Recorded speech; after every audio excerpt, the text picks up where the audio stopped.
Vamos falar agora de visual. Não tem como a gente falar em emo sem falar em franja.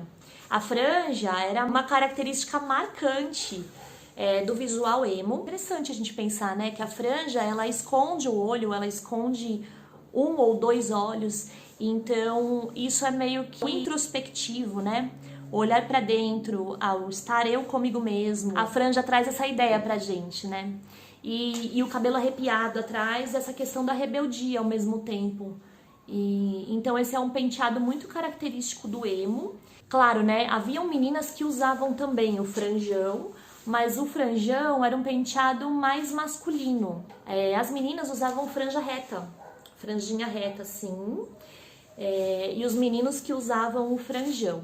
E era comum também, meninas ou meninos também, descolorissem uma parte do cabelo, deixar uma parte descolorida, outra parte preta, ou pintava todo o cabelo de preto, que era o mais comum, ou pintava uma parte de colorido, predominava mesmo era o preto. Se fosse colorido, não era o cabelo inteiro, não era, aí já era outra tribo que fazia, entende? E era muito importante separar isso, da onde você é, se você é emo, se você não é emo. Se você é emo, você tem que tomar cuidado com determinadas coisas. Quem curte o movimento hoje em dia é comum usar coturno. Coturno, por exemplo, é um calçado que o emo não usava de jeito nenhum. Não usava. Eu não me lembro de nenhum emo usando coturno. Que eu tô falando de gente que ia no rolê, tá? Que frequentava, que saía à noite mesmo, que tava no rolê. Então, não usava coturno, gente. Não podia usar. A gente tava sempre de tênis. E os tênis eram sempre ou All Star, customizado, rabiscado, ou Mad Hats. Era difícil usar Vans, também, nossa gente, se você tivesse um Vans ou você tinha muito dinheiro, porque era muito difícil encontrar, não era uma coisa que tinha assim pra vender como a gente encontra hoje, e era caro também.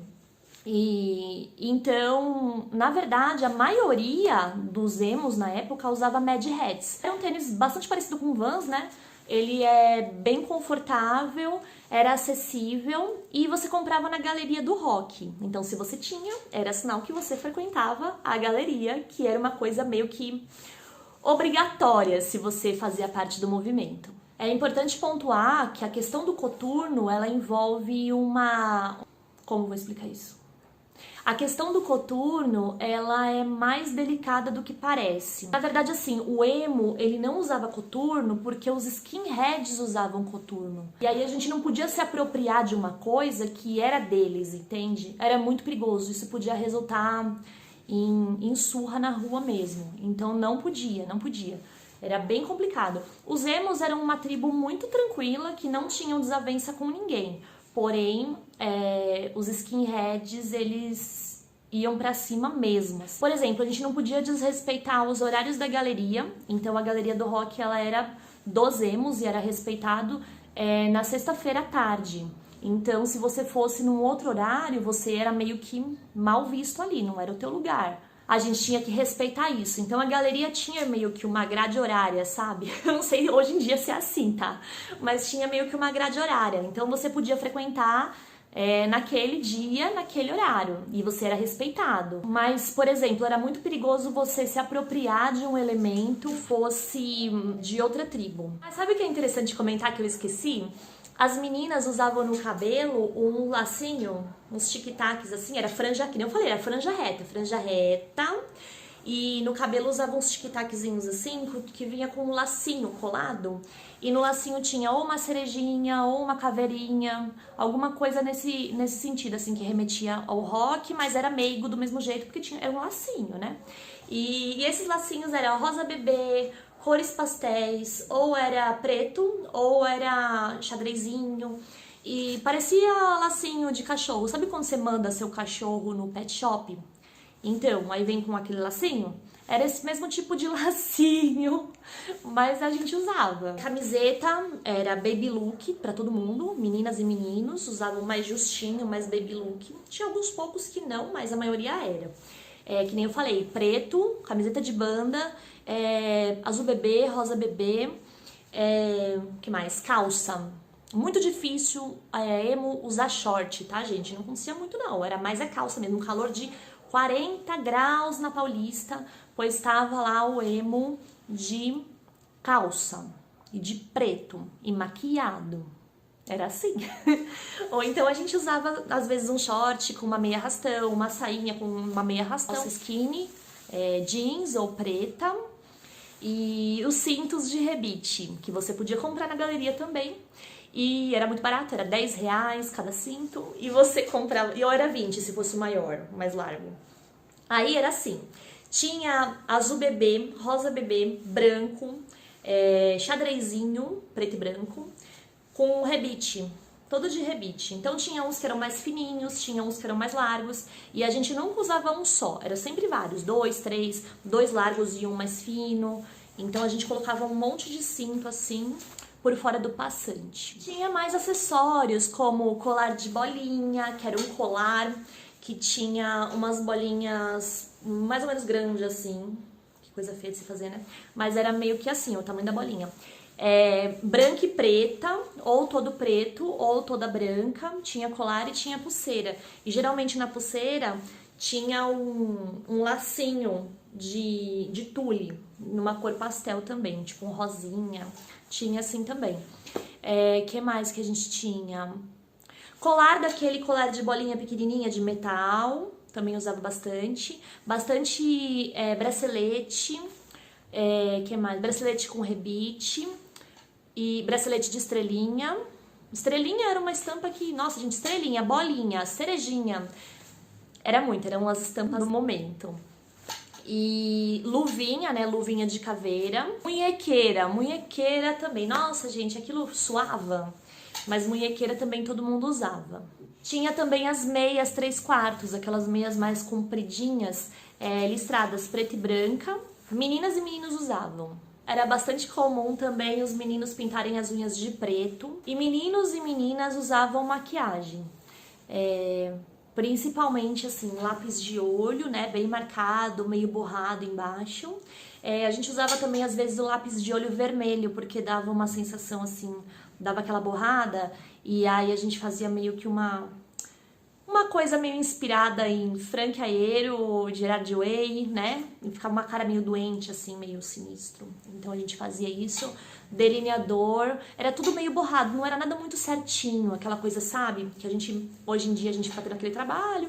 Então naquela época não, era tudo meio borrado, tudo de qualquer jeito mesmo. E as meninas não usavam batom. Não me lembro das meninas usando batom. A gente não usava batom. A gente usava, no máximo, um glossinho, sabe? Era mais o olho mesmo, bem marcado. E óculos escuro daquele grande, assim, bem grandão, preto. Lugares onde a gente ia.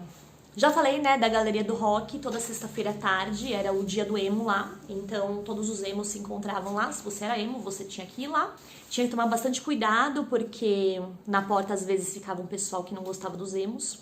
Mas era tranquilo, era muito cheio mesmo. Você ia lá, você encontrava Deus e o mundo. E era bastante comum também encontrar pessoas das bandas. As bandas que tocavam no rolê você encontrava lá também. Então tava todo mundo lá. Era uma coisa bem simples mesmo.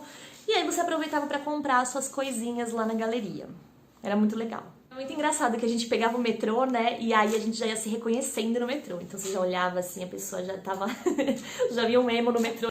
Você já sabia pra onde ele ia. Falava, tá indo pra galeria. Engraçado também que assim, gente, tem tribos que se dão e outras que não se dão.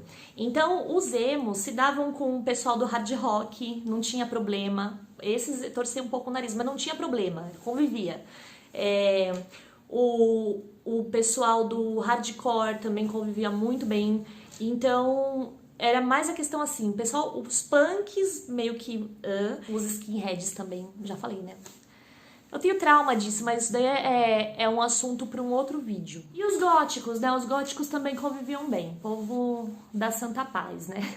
Dava tudo certo. Depois da galeria, a gente era comum ir pro Bocage, que era um bar que, meu Deus, era lotado. Todo mundo também, se você era emo, você tinha que frequentar o Bocage.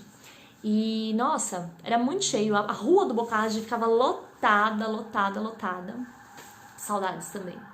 Aí, de baladas, tinha o Hotel Cambridge, tinha o Madame, tinha a Plastic Dreams mais pra frente também, e outras que eu não lembro agora pra falar pra vocês, mas tinha mais.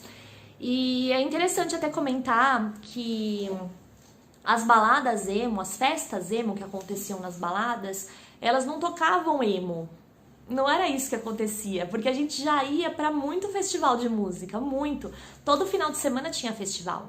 Então, na balada a gente ouvia música de balada, que era o seguinte, essas festas, elas tocavam muito pop e rock dos anos 80, Cyndi Lauper, Madonna, e tocavam umas coisas assim, The Cure, Smiths, Marilyn Manson, tocava Avril Lavigne de repente, sabe, umas coisas assim bem aleatórias, mas no geral eram festas mais pop mesmo, não era tudo voltado pro emo e nem tudo voltado pro rock.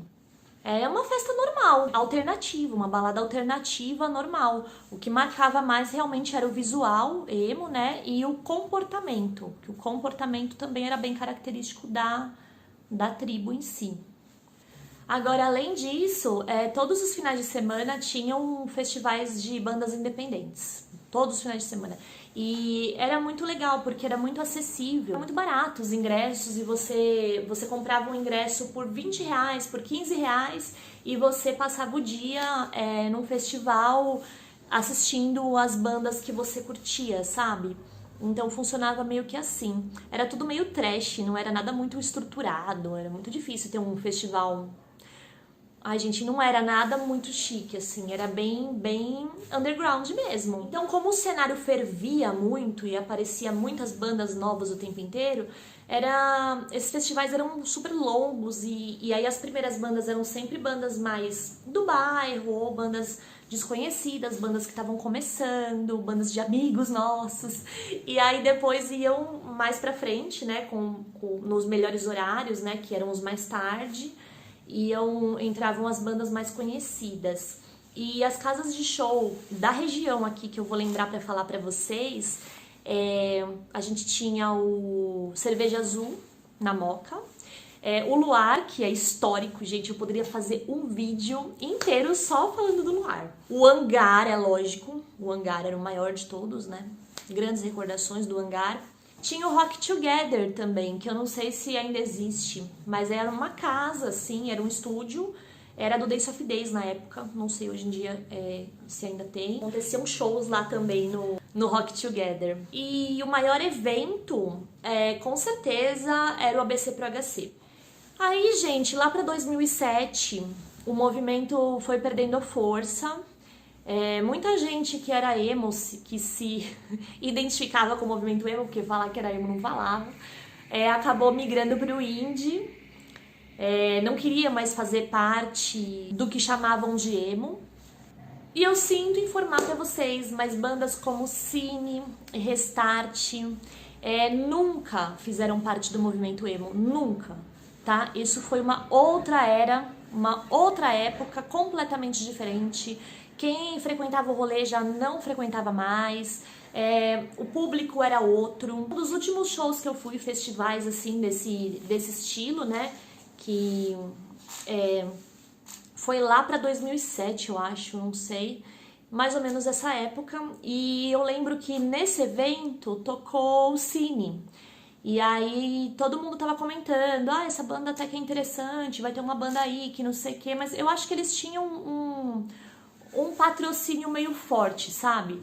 Então eles tocaram nesse dia e a galera até se interessou assim pra ver, mas na realidade destoou muito com as outras bandas que estavam lá naquele dia. Não tinha muito a ver, sabe? Era uma coisa completamente diferente. E o público tava lá em peso pelo Dance of Days também. Então foi meio estranho. Eu até gosto, assim, de algumas músicas, né? Não tô falando mal, mas eu só tô contando pra vocês mesmo, pra vocês entenderem o que foi de fato o movimento, né? Pra vocês não fazerem uma ideia errada do que foi na época, como era. E realmente esse tipo de banda, os coloridos, esse estilo, foi muito mais pra frente, não teve a ver com o emo, não. Pode ser que derivou do emo, né? Pode ser que derivou do emo, mas não aconteceu ao mesmo tempo, não foi simultâneo e não fez parte. Só pra ficar claro, né, gente? Porque eu tô aqui pra falar pra vocês como era, pra relatar o que eu vivi. E é isso, gente. Eu espero que vocês tenham gostado. Atualmente o emo vem ganhando força novamente, eu fico muito feliz com isso. Porque eu gosto muito particularmente de todo o conceito que o movimento traz, do amor, da liberdade para sentir, da liberdade de demonstrar afeto, do homem não ter esse lance da masculinidade frágil, sabe? Não tem isso no emo, então eu acho muito bom estar trazendo de volta. Eu gostaria que o movimento ressurgisse com esse mesmo significado que teve naquela época. Eu particularmente acho que o movimento se perdeu, é difícil resgatar esses ideais, né? Porque o emo não era apenas, que nem eu falei, música triste, aliás não é música triste, né? Mas não era feito de música triste, visual, não era isso, gente. Era muito mais do que isso mesmo, era um estilo de vida. E isso que era o mais bonito, sabe? A liberdade para você sentir, para você demonstrar seus sentimentos, para você expressar a sua emotividade. Eu acho que a gente podia ter aproveitado mais o movimento, sabe? Se o emo tivesse sido tratado com menos preconceito, a gente podia ter trazido boas heranças desse movimento para os dias de hoje. Eu queria que os emos do passado, que hoje são pais de família, que criam seus filhos aí, trouxessem um pouquinho dos valores que eles vivenciaram dentro do movimento para a educação das suas crianças, sabe? De verdade, eu acho que tem muita coisa boa aí que na época foi ridicularizada, foi tratada com muito desrespeito, em função do que eu já falei, do preconceito mesmo, da homofobia, e é uma pena, né? É uma pena porque são valores que criariam homens melhores para o futuro. É isso, gente. Esse é meu relato. Desculpa se eu errei em alguma coisa, tá? Eu não sou nenhuma especialista, eu só tô aqui pra contar a minha história mesmo. E a pedido de muitas pessoas que comentam isso comigo, que falam, poxa, mas que legal, você viveu isso, você participou de tanta coisa, né? Conta pra gente como que era, eu tenho tanta curiosidade. Então, tô deixando aqui pra vocês esse vídeo. Contando do meu ponto de vista como que eu vivi o emo, como que foi pra mim, como que isso significou e porque eu acredito que esse movimento merece sim o nosso respeito, o nosso reconhecimento como um grande movimento da música que ele foi. E é isso, gente. Um beijo pra vocês. Se vocês gostaram, por favor, não deixe de dar o seu joinha pra mim. Deixe seu like e se inscreva no meu canal, porque eu vou estar sempre deixando aqui alguma novidade, alguma curiosidade pra vocês. Tá certo? Um beijo e até a próxima. Tchau, tchau.